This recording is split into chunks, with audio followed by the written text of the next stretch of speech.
I'm sure all or most of you had had your fair share of drinking before you're supposed to.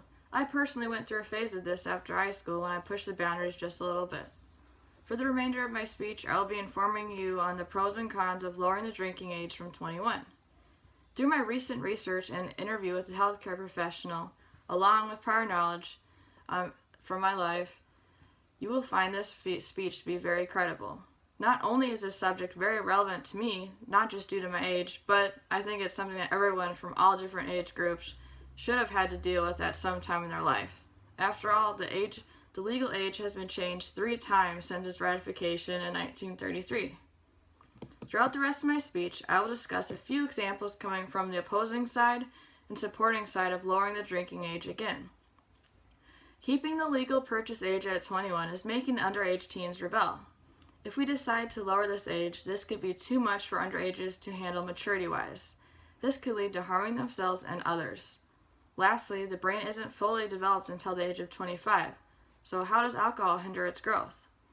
Throughout the studies of Professor Ruth C. Iggs, a professor from the University of Indiana, Applied Health Sciences Department, we will get a better view on how keeping the drinking age at 21 is causing what she calls it binge drinking for teens. Studies have shown that keeping the legal drinking age where it's at has contributed to underage college students consuming it recklessly. What she calls it, they are viewing alcohol like a forbidden fruit. In our nation's history, we have tried prohibition to control drinking problems not once, but twice. Both times they failed and caused more drinking problems and more social issues. According to Iggs, college students are flaunting laws on alcohol.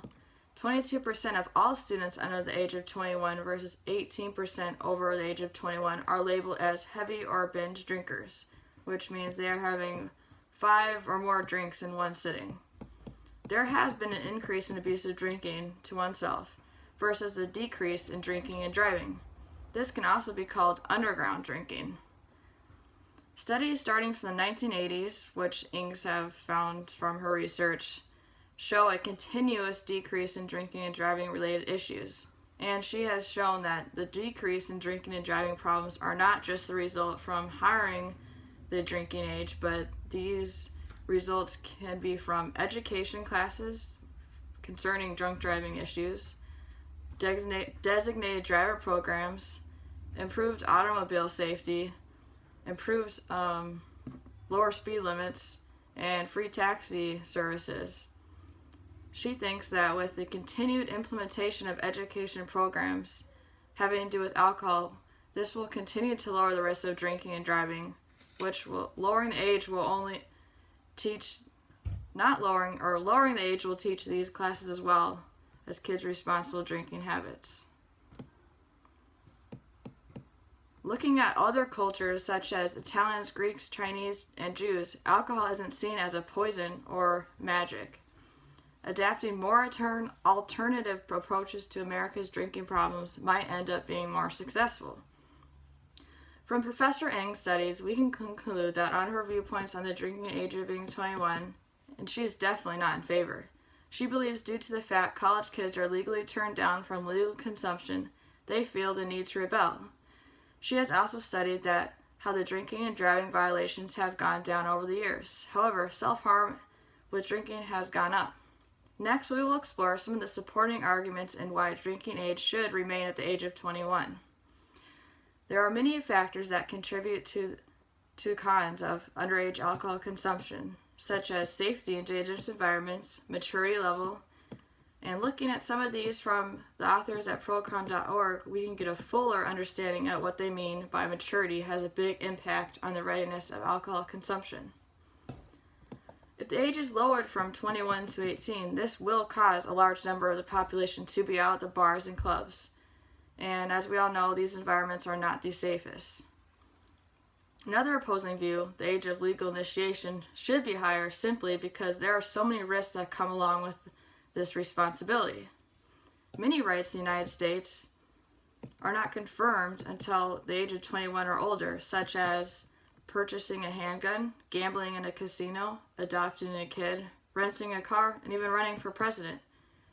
Drinking should be similarly restricted due to the responsibility required to self and others.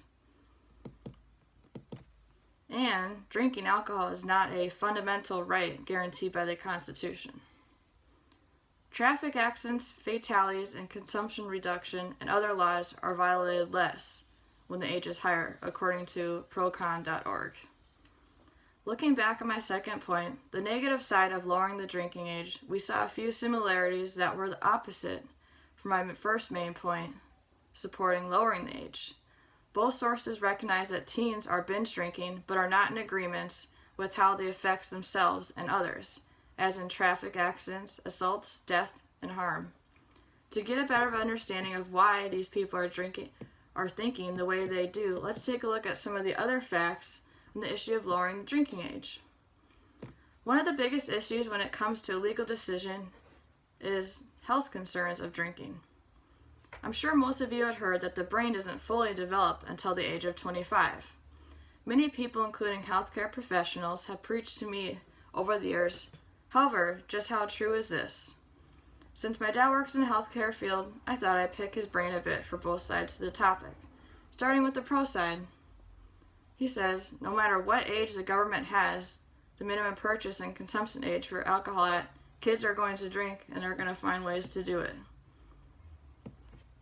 There will always be drunk driving, which are accompanied by other negatives. However, there is more of a rebellion factor. Just like Ing said, kids are going to drink and they're going to rebel because the law is placed and they don't like it. My interview with my dad on the con side of alcohol consumption and rage. There are many health effects that could happen with the overuse of alcohol, such as frontal lobe damage, liver disease, mental health issues, and the list really goes on. He also brought up a very interesting point, was lowering the drinking age could result in teens experimenting with the use of drugs. Growing up with a parent who works in the healthcare field can be pestering at times. However, they just want the best for you. This is why I thought my father would give me a great example of both the pros and cons of underage drinking. A great example of giving black and white facts without the bias. From listening to my speech, you should have gathered a few more facts in terms of agreeing with lowering the age or disagreeing. From listening, I gave to you some clear and beneficial information on the potential issues, both good and bad, that would develop when lowering the legal drinking age. These were keeping the legal age at 21 is most likely contributing to the reckless or rebellious behavior of college students and teens. Lowering the age could lead to problems arising due to lower maturity level of adults under 21. The legal age of adulthood is 18 throughout the majority of the U.S., which comes with extensive rights. Lastly, I briefly covered medical concerns in our brain development. Whether or not you think the drinking age should be lowered from 21 or not, perhaps you have a better understanding and will make the best decision for you.